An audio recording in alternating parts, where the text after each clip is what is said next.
Yeah, I've been almost everywhere in the world. I'm someone who doesn't sit still. That's what I like, because it's not like anything I've ever seen anywhere. I was in physical therapy, and my physical therapist didn't see any progress. And he said, I think you need a knee replacement. I had already had a knee replacement 5 years ago, but it was the same knee, and it was giving me a lot of problems.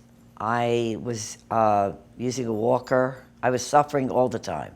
I really had a hard time functioning because I couldn't do anything. In this country, we do almost 1 million knee replacements and hip replacements annually, and in the next 15 years it's projected to be 2.5 million.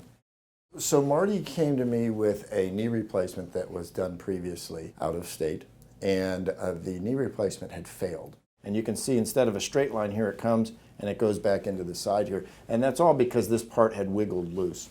Taking her, replacing this and revising it to a knee that's stable, that works well for her, has gotten her back to doing essentially anything that she wants to do.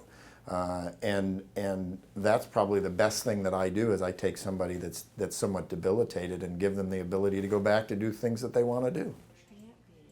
I would tell somebody, if you've got a total knee or total hip that previously was functioning well and you're starting to get pain, it's something you should have checked, and it may be a relatively straightforward fix for you. This plate is from, we were in Portugal. It's the 15th century. I was fortunate enough this time to go to a fabulous, marvelous, the best doctor there is, and I believe this will last. 3 weeks recovered, 2 pain pills, a great hospital. I have nothing but good things to say. Nobody should stay suffering ever.